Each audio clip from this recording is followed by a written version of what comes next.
What's up, guys? Welcome back.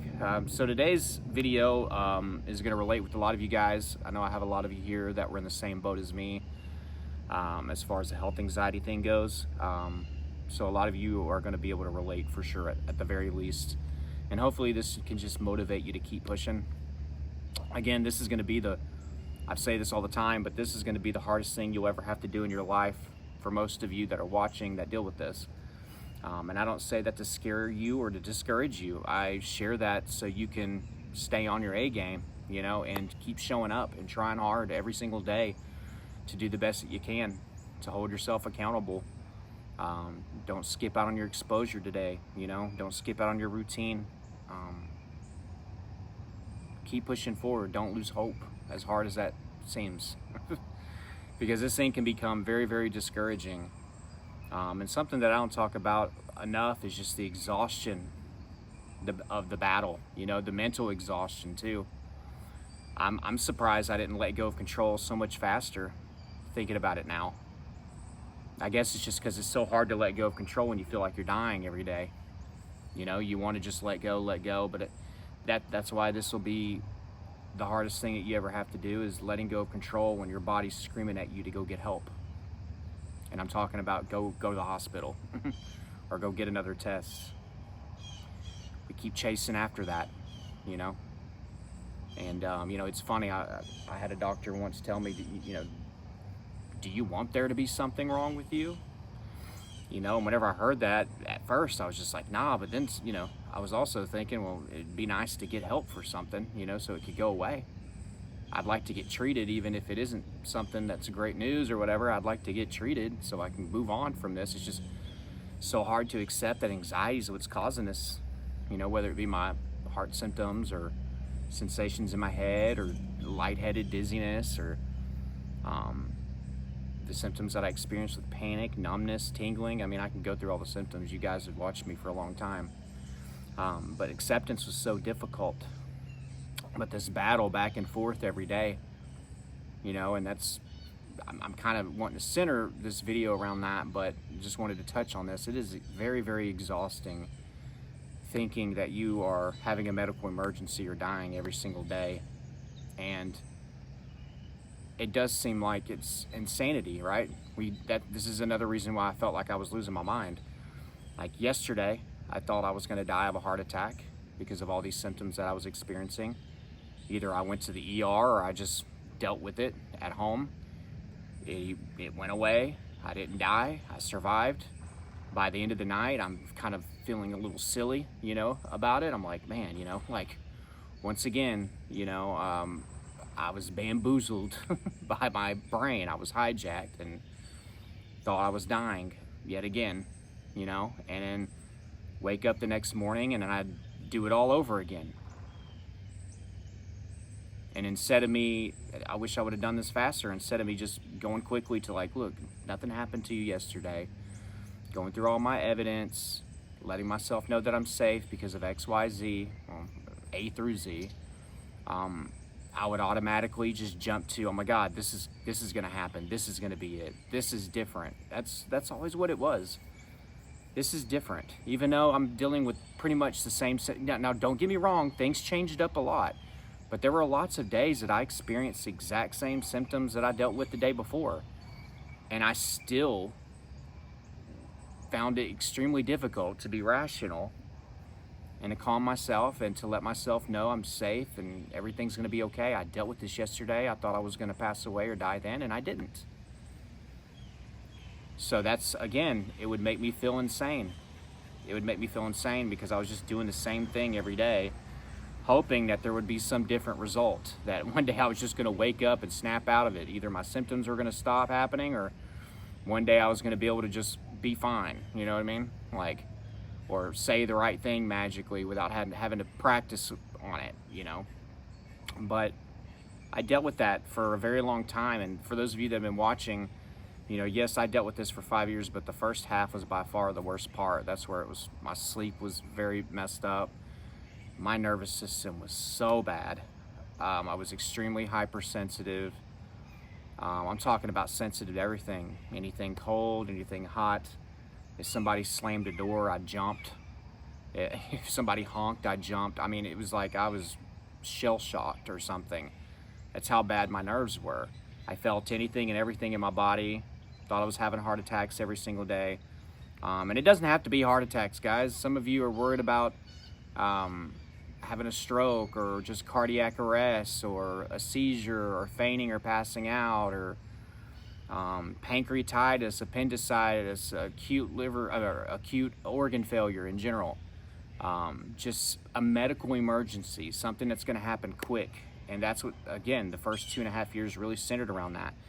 Once I got out of that cycle, panic went way down because I trusted my heart finally. And things started, when panic goes away, guys, things get a lot better. You can get more sleep. Your nervous system settles a little bit. Now, don't get me wrong, I still went in and out of cycles where I'd go through stomach pain for a while, I'd go through throat pain for a while, I'd feel something weird in my head for a while, so I'd be like, oh my God, I think I have cancer and stuff like that. So I would still have symptoms, but I could actually sleep at night. I could actually hold a job down. Because even though I was still scared of cancer and things like that, I figured, well, I'll find out eventually if it gets bad enough, and I'll still have a chance to fight it with treatments and stuff like that. So that's the way that my brain operated. But with medical emergency, it's like, I'm afraid that this is an emergency, and if I don't get help or if something that, I could die quickly. And A, that scared me because of the quickness and like I can't get help in time. And then B, something else that would scare me is like I'm not going to get to say goodbye to the people that I love, And I thought that at least with cancer or some other disease that gradually progresses, I would A, have a chance to fight it, and B, at least get to make my peace with people and myself before I died. I was just scared that I was going to die very quickly with unfinished business or, I was young too. That didn't help. I wasn't at peace with dying at 21, 22 years old. So those things just scared me. But it still baffles me on how long I just exhausted myself with this. But I guess that's part of the process, right? When anxiety gets that bad, it's almost like we do have to suffer for a while before we finally, throw in the towel and we surrender to our fears. And that took me a long time. And I had to go through a cycle after cycle after cycle. I would surrender to this set of fears or set of symptoms. Like the first thing was the heart and all that kind of stuff. Finally let go of that, accepted. Symptoms gradually went away. Felt something in my stomach. What's this about? Did all the wrong things, Googled, micromanaged everything, scanned, looked for it every day, and then it popped up every single day. And then finally accepted that. It would fade. Then I'd feel something weird in my throat, and then my mind goes to throat cancer. You see what I'm saying? So it's exhausting going in and out of these cycles, but I'm very surprised that I didn't just say F it or screw it or let go of control, or that I didn't do that exercise thing that I did to get me out of the heart stuff sooner, because it was hell.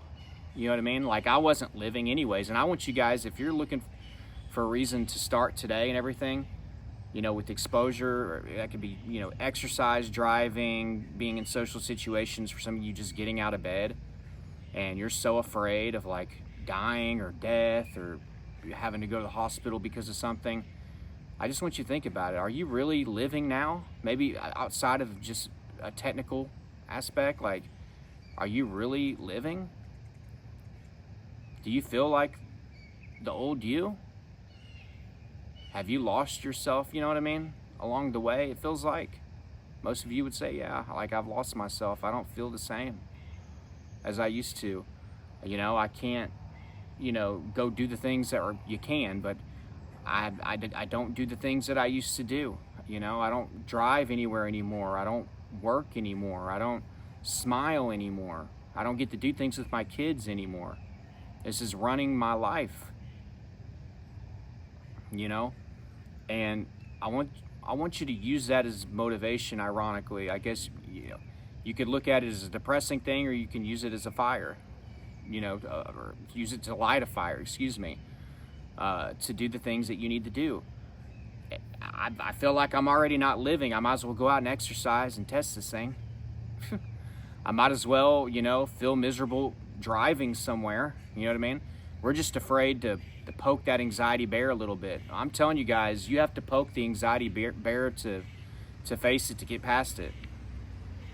Yeah, you're gonna feel a little bit worse getting in that car doing your exposure than you are in your little comfort bubble on the bed or the couch or the house, or just not going in the car.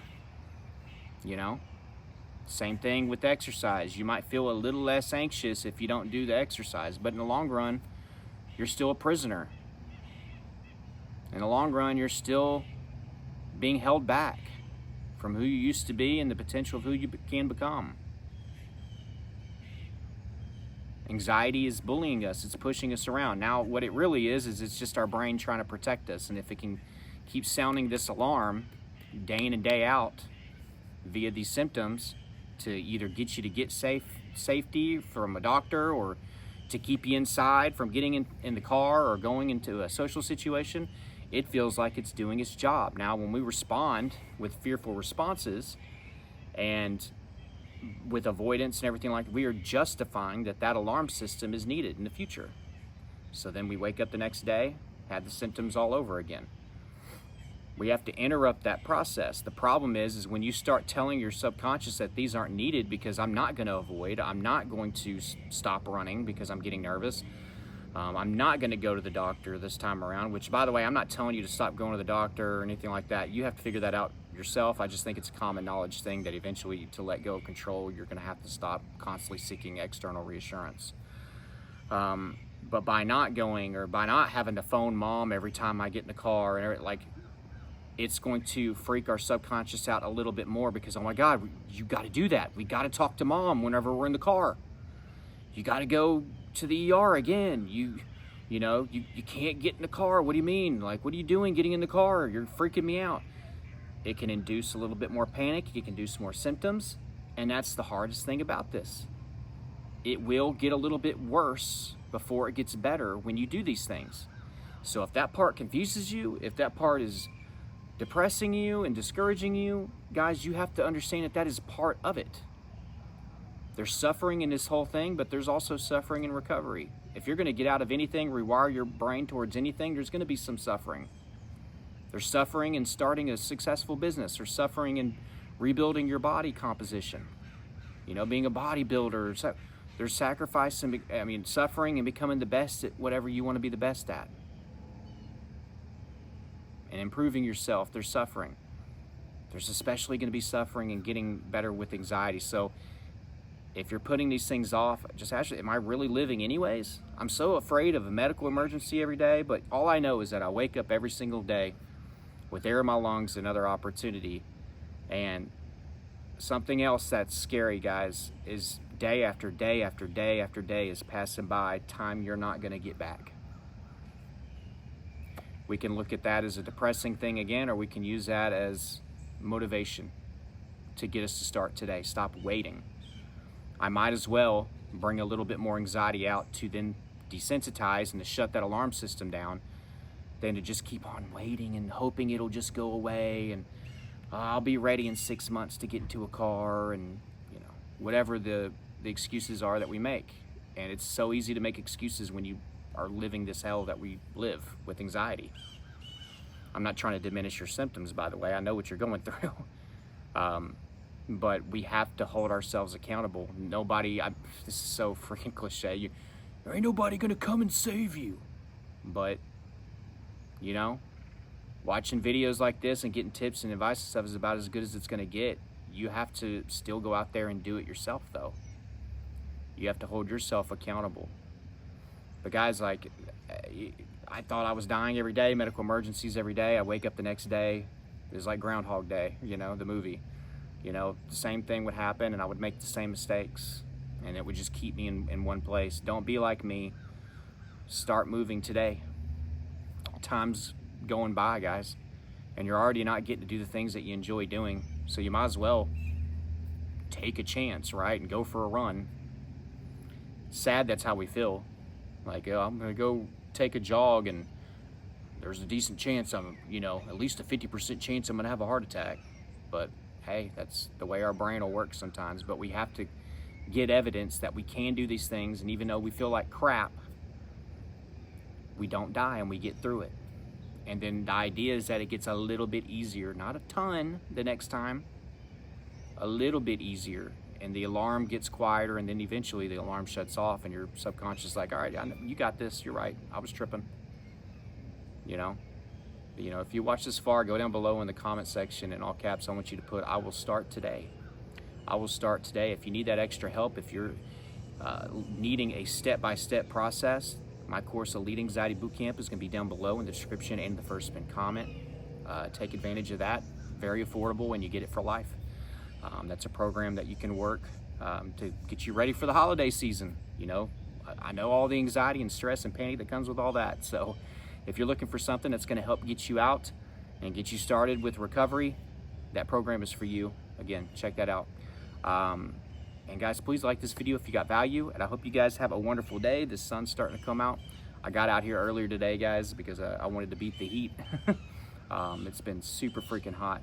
Like talking about regular temperatures, 105 to 110 every single day. So I wanted to get out here early. But I love you guys. I'll talk to you soon. Bye.